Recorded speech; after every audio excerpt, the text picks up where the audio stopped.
आज हम बात करेंगे ऐसे महान योगीराज की जिन्हें काशी का दूसरा विश्वनाथ कहा जाता था। जिनका कहा हुआ स्वयं काशी विश्वनाथ तक नहीं टालते थे। भक्तगण उनमें साक्षात भोलेनाथ के दर्शन किया करते थे। यहाँ तक कि अगर कोई गूंगा व्यक्ति उनके दर्शन कर ले तो वह बोलने लग जाता था। अंधा व्यक्ति अगर उनके सामने आ जाए तो वह देखना प्रारंभ कर देता था। लोगों के दर्शन मात्र से बड़े-बड़े कष्ट, रोग मिट जाया करते थे। अज्ञानी व्यक्ति बड़े-बड़े गीता के और शिव पुराण के श्लोक बोलना शुरू कर दिया करते थे।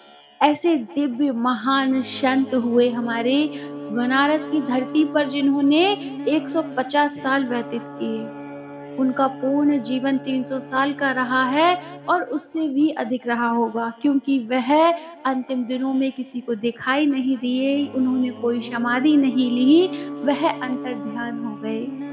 उन्होंने अपने जीवन में यूँ तो बहुत बड़े-बड़े चमत्कार किए हैं, हमेशा भीड़ से दूर रहा करते थे, लेकिन उनके मन में अपने भक्तों के कल्याण की भावना उन्हें जन कल्याण की भावना उन्हें खींचकर भक्तों के बीच ले आया करती थी। उनकी अनन्य ऐसी चमत्कारिक उनकी कथाएँ हैं जिनको सुनकर आप गदगद हो जाएँगे। लेकिन आज हम यहाँ पर एक साझा करने जा रहे हैं जो बहुत ही अद्भुत है, आपको भी उनके चरणों में झुकाने को मजबूर कर सकती है। जी हाँ भक्तों, आप सही समझ रहे हैं, हम बात कर रहे हैं श्री तेलंगाना स्वामी जी की, जो योगी राज हैं, जिन्होंने बचपन से ही शंकर जी की कृपा प्राप्त कर ली थी, साक्षात भोलेनाथ उनके शरीर में निवास किया करते थे। एक बार की बात है, मणिकर्णिका घाट से महाराज जी आ रहे थे। एक महिला प्रतिदिन विश्वनाथ जी को जल चढ़ाने के लिए उसी रास्ते से जाया करती थी। महाराज जी नग्न अवस्था में रहा करते थे क्योंकि उनको संसार का कोई सुख नहीं चाहिए था। वह अपने तन पर वस्त्र धारण नहीं करते थे।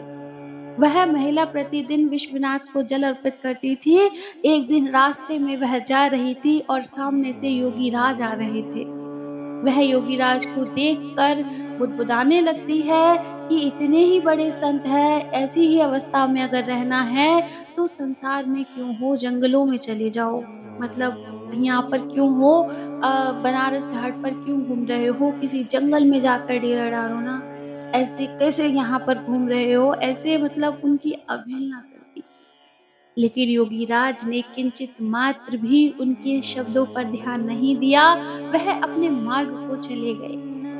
अब महिला पहुंची विश्वनाथ मंदिर में, महादेव को जल अर्पित किया, उनके आगे प्रार्थना आदि की, जो कि वह कई दिनों से कर रही थी। अब वह रात को अपने घर आती है और जब वह सो जाती है तो उसके सपने में स्वयं काशी विश्वनाथ आते हैं। और वह कहते हैं कि जिस कामना के लिए तू मेरी सेवा 1 महीने से कर रही है, वो मैं तेरी मनोकामना सिद्ध अब नहीं कर पाऊँगा। महिला कहती है, प्रभु ऐसा मुझसे क्या अनर्थ हो गया कि काशी विश्वनाथ मुझसे यह बात बोल रहे हैं। तो काशी विश्वनाथ जी कहते हैं कि सुबह तुमने जो योगी अधिराज का तुमने अवहेलना की, उनका जो असत्कार किया, तुमने जो उनके बारे में कटु वचन कहे, वो बहुत ज़्यादा सही नहीं था। एक योगी महाराज का तुमने अनादर नहीं किया, तुमने साक्षात मेरा अनादर किया और अब तुम्हारा जो संकल्प है उसको सिद्ध करने का आशीर्वाद भी वही देंगे, ना कि मैं दूँगा। उनकी बात सुन कर के जब वो महिला सुबह उठती है, वह बहुत परेशान हो जाती है और कहने लगती है कि मैंने तो योगी राज जी से ऐसे-ऐसे भजन कहे, मैं कैसे उनके पास जाऊँ? मैं कैसे उनसे अपने संकल्प को पूर्ण होने का आशीर्वाद प्राप्त कर पाऊँगी? फिर वह सोचने लगती है कि मैंने इतनी सारी बातें कही, लेकिन योगी राज ने उन बातों पर ध्यान तक नहीं दिया। हो सकता है वो मुझ पर दया करेंगे, हो सकता है वो मुझ पर कृपा कर दें। वह यही सोचकर योगीराज जी के यहाँ पर जाती है जहाँ सभी भक्त श्री विश्वनाथ जी के दर्शन के लिए वहाँ आते हैं। योगीराज जी की शरण में जाकर वह महाराज जी से कहती है कि महाराज जी मुझे क्षमा कर दीजिए, मैं आपको पहचान नहीं पाई, आपके अंदर तो साक्षात विश्वनाथ जी विराजमान हैं। मैं अपने पति के स्वस्थ कामना के लिए 1 महीने से श्री विश्वनाथ जी का जलाभिषेक कर रही थी कि मेरे पति को जो असाध्य रोग है, उनको कैंसर है और वह अब ज़्यादा दिन धरती पर नहीं रहेंगे अगर आपकी कृपा नहीं प्राप्त होती है तो। मेरी गलतियों की मुझे माफ़ी दीजिए और मेरा संकल्प पूरा होने का मुझे आशीर्वाद प्रदान कीजिए।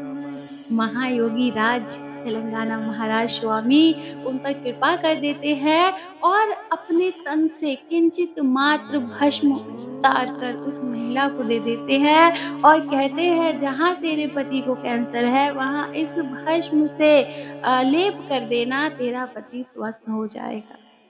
और वो महिला घर जाकर ऐसा ही करती है और उसका पति पूर्णतः स्वस्थ हो जाता है। तो ऐसे पावन-पावन महायोगीराज हमारी पावन धरा पर उपस्थित हुए जो साक्षात हमारे भोलेनाथ जी का अवतार है। जैसे हमारे बाबा नीम करौरी महाराज, ऐसे तेलंगाना स्वामी और ऐसे अनन्य स्वामी हैं जो भक्तों के कल्याण के लिए, हम जैसे पापियों के उद्धार के लिए समय-समय पर पृथ्वी पर आते रहते हैं।